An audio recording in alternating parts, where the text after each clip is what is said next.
Today is another rainy day, and I decided it was a good day to smoke some beef short ribs on the Weber. If you look at advertising, they'll tell you you need some fancy $1,000 pellet smoker to do this job, but my Weber cost about 80 bucks and it smokes just fine. I set it and forget it. I don't have to touch it all day. And the secret is to arrange the charcoal in a ring around the grill. And then I take some hickory, which I split out of our wood pile, and arrange it across the top in a row like this.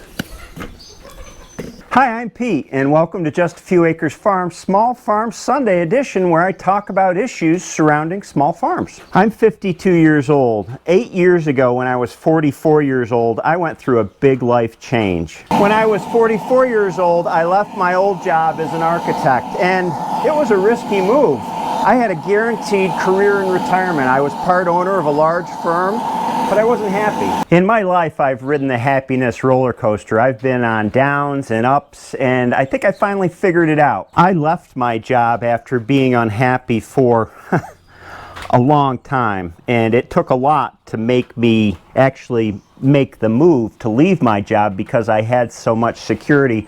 But I came to understand that going through life unhappy in your job is probably the worst thing you can do. And I also came to understand that there are a whole lot of unhappy people in this world, and I think that's one of our big problems. They seem to be taking it out on each other wherever they can. If they're unhappy, they want everybody else to be unhappy, and we're in some serious trouble. Oh yeah, that looks like it's getting started. Along my journey from architect to farmer, I discovered some basic truths about happiness, and I think these would benefit a lot of people. Time to get the short ribs ready. I'm going to put some rub on, mix it around. The first rule that I learned is that only you are responsible for your happiness. No one else is, and there's no one else to blame if you're not happy. Ribs, meat, grill. With these ribs on the grill, I can close the lid and kind of forget about it for most of the day, at least until it's time to wrap them with foil. The coal will burn from one end and follow it all the way around another, like a really slow fuse. And the chips on top will intermittently provide hickory smoke. Put in the thermometer, and that's all there is to it. It's nice to say that only you are responsible for your happiness, but in practice it's a little more difficult than that. And here's what I did. I tuned out, and it made a world of difference. By tuning out, I mean I quit listening to the radio, I quit watching TV, I quit watching the news, I left social media. Well, except for YouTube. I kind of like YouTube. By doing that, I got rid of all the angry voices that are telling me what I should be mad about too, and I got rid of all the advertising that's telling me who I should be, and I was more free to be myself. I didn't watch any TV for about 4 years. I still don't listen to the radio at all, and I watch TV now with my kids for about 45 minutes. Tonight is kind of a cool down time before I go to bed. That's it. I tuned out all that noise that was coming at me from all different directions, a lot of it telling me how to feel and who to be as a person, and once that quieted down, it was easier for me to turn inward and to start to listen to myself. And it actually manifests itself, unhappiness, as physical pain in a lot of people. It was right here in my chest. And I started to examine what I needed to do to fix that. During this time, I'd taken a temporary leave of absence from my old job, and that helped even more because I was here and it was quiet and I could figure things out. How are we doing here? That's a little over 200 degrees. Smoke's starting to come. I think we're in good shape. Beef ribs are one of my favorite things smoked. They have such intense beef flavor. What I did was prescient in a way, because when I stopped following news and politics, well, that's when everything seemed to go south, and it's gone further south as time has gone on. You know, there's nothing you can do about it except get angry, and why bother? You can't control it. Yelling at other people isn't going to help, so just tune out. The next huge key to happiness, I think, is to live below your means if you can. I realize that there's people out there that can't do that. They're just scraping by. But I think there's also a whole lot of people that could live below their means that choose not to. I learned at a young age that buying stuff wasn't where it's at. Stuff just makes your life complicated, and stuff just makes you want more stuff. And this is all going back to kind of the first thing I talked about, that we see things on advertising, TV, hear it on radio, see it on social media, and think, wow, if normal people are doing that, then I probably need to do that too. And it's just not true. Once you tune out, you realize you don't need a whole lot of stuff.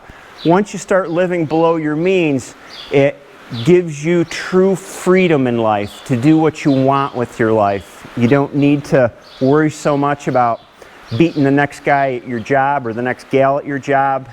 And it takes you off the treadmill.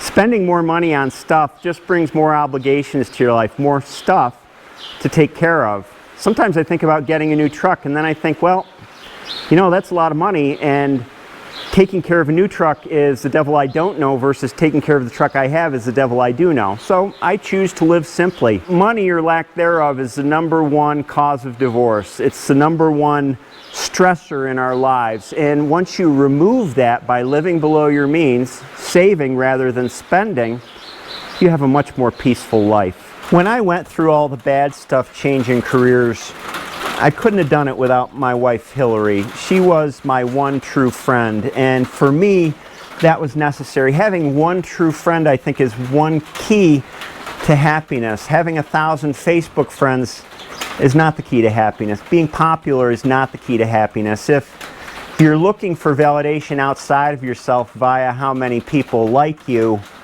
you're missing something inside. That knowledge of who you are needs to come within you, not be directed from outside of you and having what people expect of you dictating what you do. How are we doing here? 250.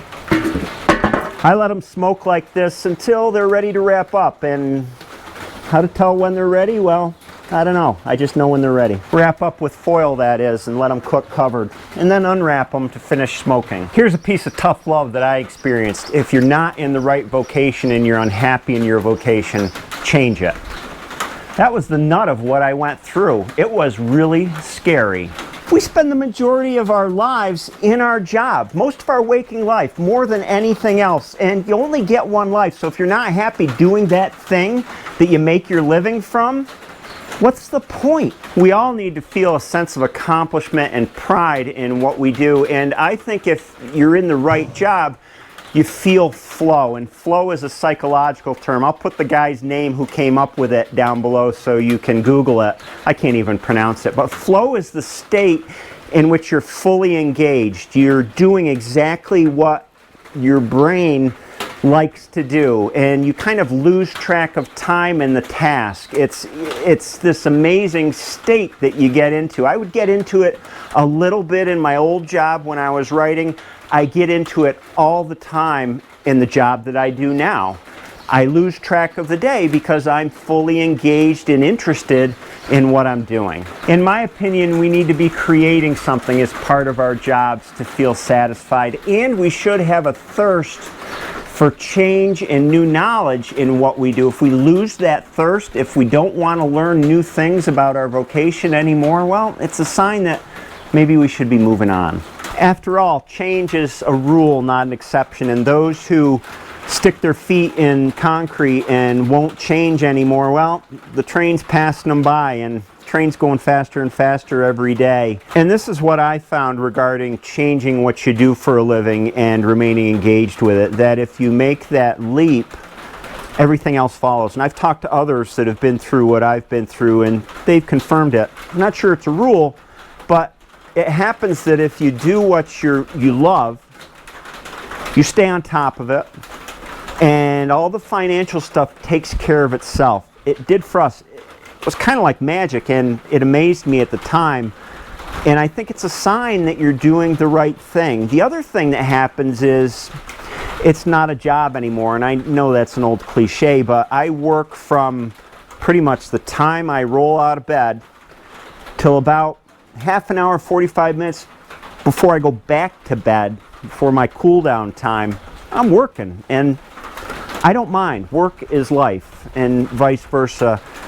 That is a really powerful notion in my book. And finally, there's the issue of exerting control. So I think it's a natural reflex for us all to say, if there's something that's causing us unhappiness in our life, we seek to control that thing. And quite often that thing could be a person. Well, forget about it. You can't control other people. You can't change other people.